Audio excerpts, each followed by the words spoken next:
get her master's degree in education. I am so proud of her. I know this is my granddaughter. I could go on and on. I better stay with the script, and she's just wonderful.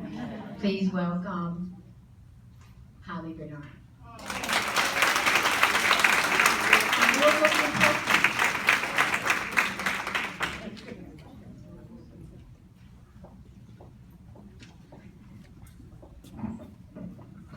That'll be Miss Bernard in about a month here. As she told you, I was raised in Louisville, Kentucky, but I was born here in Cedar Rapids. And I'm very honored to be back, to be able to share part of my story with you all. When I told my Gma I wanted to write a book, she told me, you need to. Nobody can tell your story like you can. And as you all know, I am relatively young, but I'm still writing my story. But at this point in my life, I've realized that preparation is a vital key in self-love. Now, I had to have been a sophomore in high school when my mom pulled me aside to discuss my progress report. Now, as you all know, or may not know, progress reports came out every 6 to 8 weeks, and it let you know where you were right before the actual report card came out. But on this day, I brought my mother a B. Now, I never struggled in school. As a matter of fact, I graduated with a 4.25, but this B was a problem. She pulled me out of the gym and she said, Holly, this is unacceptable. Now, you can imagine how a 16-year-old felt.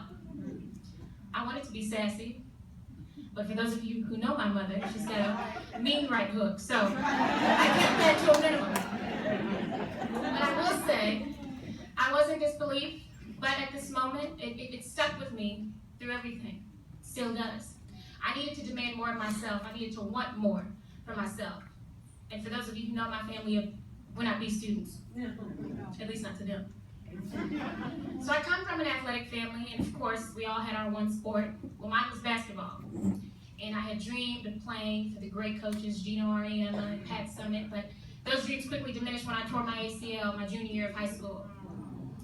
I had to be essentially confined to a bed for 6 months. Easily the most depressing moment of my life. So I needed to look for other routes to get into college. And luckily I did get a GPA that was acceptable enough to give me a full ride scholarship to the University of Kentucky.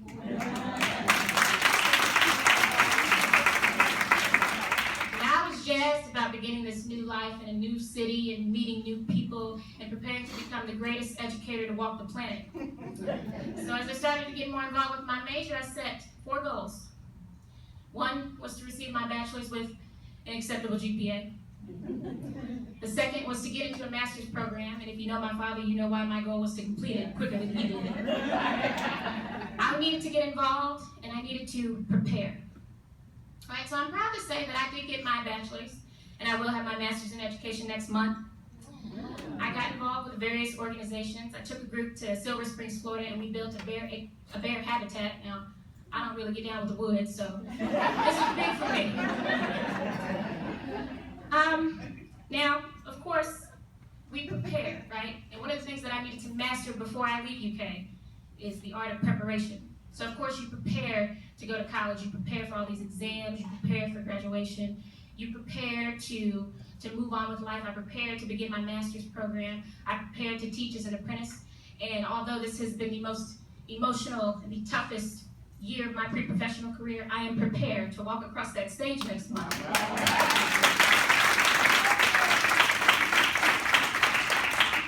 Now, I needed to keep those distractions to a minimum. My mom will tell me, and many people think this is selfish, but nothing got in the way of those goals.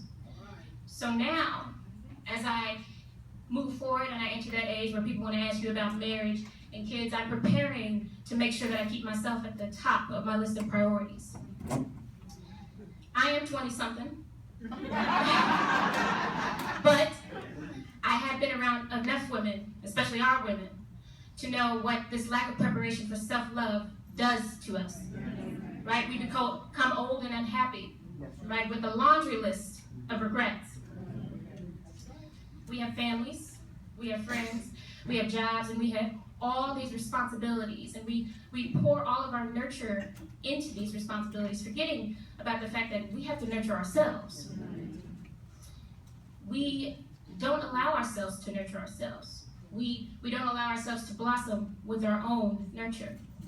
We lie dormant in the shade, preventing ourselves from feeling that warm light that stimulates self-love and growth. The problem with that is we have to recognize that because we give so much of ourselves to others, we actually deserve to be loved by others, but most importantly, we deserve to be loved by ourselves. We have to understand that we are women, right? We have an infinite amount of nurture in our bodies. Some of that is, in fact, on reserve for yourself.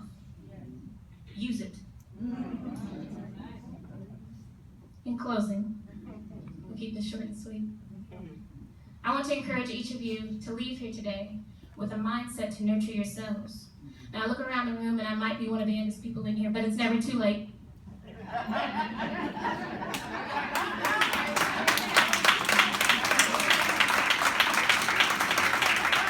It'll never be too late. As long as you can move around, it's never too late. All right, I want you to set goals for yourselves and achieve them. Now I've been going back and forth with Gma the past couple weeks, and she kept saying, oh, I didn't get your phone call. And, I give her a hard time all the time, but the thing was, she invested in this. This was her goal. This was how she wanted to commit to her self-love, and she made it happen. You all are beautiful women, and you should love yourselves. God bless you.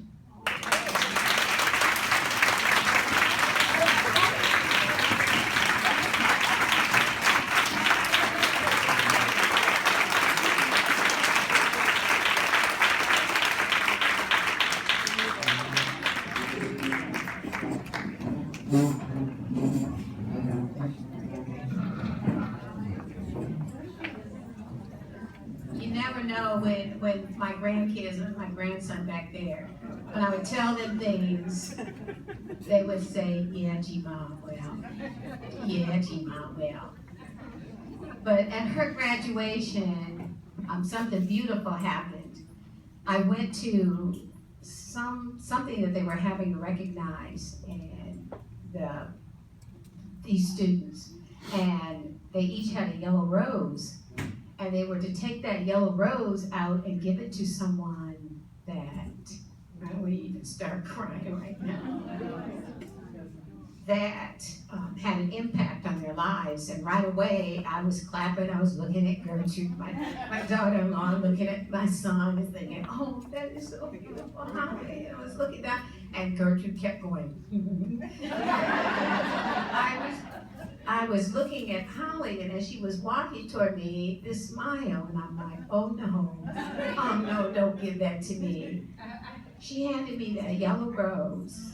It meant so much, and I cried uncontrollably. I mean, Pepsi, my husband, got out of the way, and he had never seen me like that. Like, whoa. I mean, I cried till the shoulders were shaking, and Gertrude was trying to console me. And Todd was looking at me, and he said, Mom, are we going to be able to take you to the graduation? I don't know.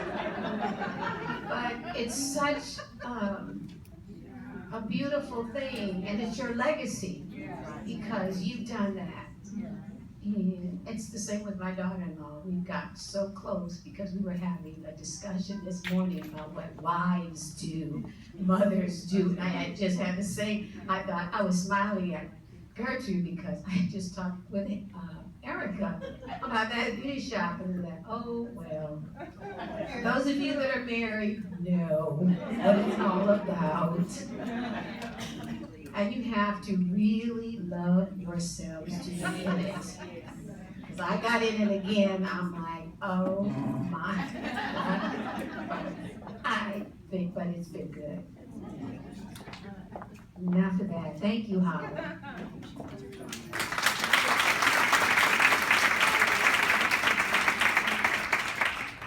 I don't want to deviate from, I could go on and on. The person that grew up never saying 10 words is talking. This time